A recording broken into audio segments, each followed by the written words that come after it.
ጸጉሬን ለመሰራት ሂውማን ሄር ሁሉ ገዛሁ። የሚገርማችሁ ሂውማን ሄር ገዝቼ በቃ ተበድሬ ተለቅቼ ሜካፕ ተሰርቼ ምን ብዬ ተዘጋጅቼ ቀረብኩኝ። ግን በጣም ይዘገንን ነበረ እና እንደውም ታስታውሳላችኋ 2000 ሰው ቁጭ ብሎ ጥሩ አልነበር መጥፎ ነበርና የቀጠሮ ጌም ሳይሆን የቀጠሮ ውርደት ነበር ብላችሁ ስታላግጡ የነበራችሁ።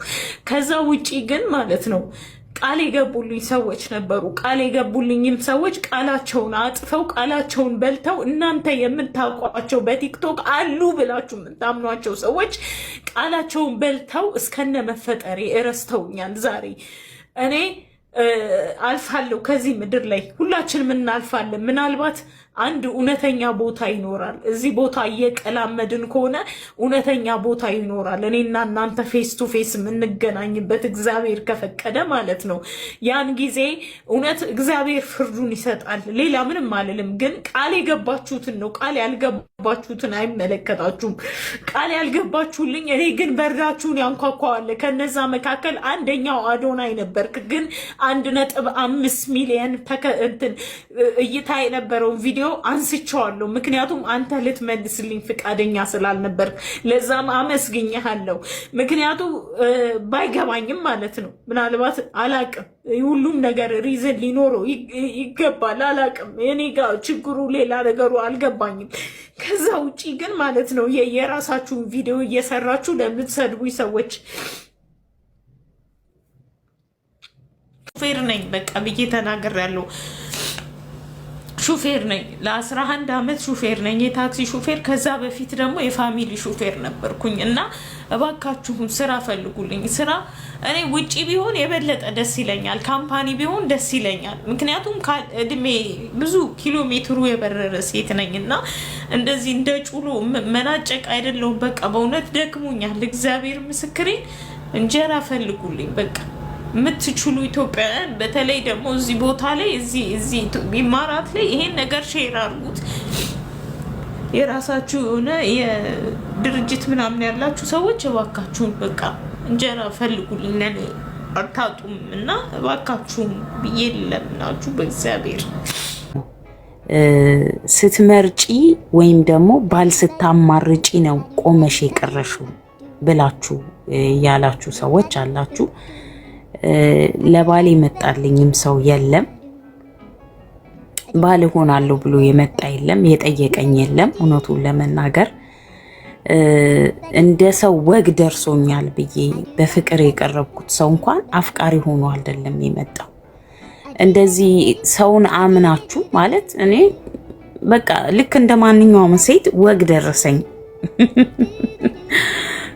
ብታዩት ጊዜው በጣም ይገርማል እና አላማረጥኩም፣ ቻንስ አልነበረኝም። ሲጀመር እኔ ከ15-14 ዓመቴ ላይ ነው። ከዛም በታች ሳይሆን ነበረ ሽልጦ ሸጥ ነበር፣ እንጀራ ሸጥ ነበር። በጣም ብዙ ስራ ላይ ነው እድሜን ሙሉ ማለት ትችላላችሁ ያሳለፍኩት። የመፋቀሪያ ጊዜ የለኝም። ለፍቅር እንደዚህ የምንዘላዘልበት ሰዓት ቢኖረኝ ለምን እንደዛ የታደላችሁ ሰዎች ናችሁ የምታወሩት። ብዙ ጊዜ መርጠሽ ምናምን ያላችሁኝ፣ ግን አልመረጥኩም። የመምረጥን እድል አልነበረኝም ሲጀመር። እኔ ኢቨን ትምህርት ቤት ደርሼ ወደ ቤት እስከምመለስ ድረስ ብዙ ነገር ያልፈኛል። ያኔ ለምሳሌ ትምህርት ከሄድኩኝ ቤት ውስጥ ስንመለስ ምን በለው አናገኝም። እኔ በጣም ከምታስቡት በላይ ትልቅ የሚባል ችግር ውስጥ ነው ያደግኩት። ግን ያው አብዛኛው የኢትዮጵያ ሕዝብ እንደዛ ነው የኖረው። ገንዘብ የት እናርግ ብሎ እንደሚንበላጠጠው የልጃቸው ዘንድሮ ላይ እንዳያችሁት የልጄ ፔሪድ ለመጀመሪያ ጊዜ የመጣበት ብለው ሴሌብሬሽን እንደሚያዘጋጁት ወይም ደግሞ ቤቢ ሻወር ምናምን ብለው እንደሚያዘጋጁት የዛኔም የየራሳቸው የሆነ ሴሌብሬሽን አዘጋጅተው ጌት ዳውን ብሬክ ዳውን የሚሉ ኢትዮጵያውያን ነበሩ። ግን በዛን ሰዓት ማጆሪቲ የሚባለው ህዝብ ረሀብተኛ ነበረ። በጣም ለእኔ ክፋት ስላላችሁ ነው እናንተ አሁን እነኚህ ህልመኛዋ ነይ በጣም ማለት ለእኔ ፍቅር ወይ ደግሞ አዘኔታ ኖሯችሁ አይደለም ይሄን የሚያለቅስ ኢሞጂ የምትልኩልኝ። ለምን ለእኔ ክፋት ነው። በቃ ቲክቶክ እንዲዘጋብኝ ስለምትፈልጉ ነው፣ ሌላ ነገር አይደለም። ሚውት አደርጋችኋለሁ፣ ግድ የለም። ምናልባት ከእናንተ መሀል ክፋት አስቦ ያልመጣ ጀስት መግለጫ የሚገልጥበትን መንገድ ስለፈለገና ስላላገኘ ነው በሚል አልፋችኋለሁ። ከዛ በተረፈ እኔ የምስቁት ችግር የለውም፣ እናንተ ትሻላላችሁ። ግን ሚዩት ነው የማደርገው የሚያለቅስ ኢሞጂ የሚልክልኝን ሰው ጠቅላላ ማለት ነው። እኔ የተወለድኩትኝ 70 ቤት ነው እንግዲህ 47 ከሆንኩኝ የተወለድኩት በ19 በኢትዮጵያውያን አቆጣጠር 72 ነው። በ72 ዓመተ ምህረት ነው የተወለድኩት።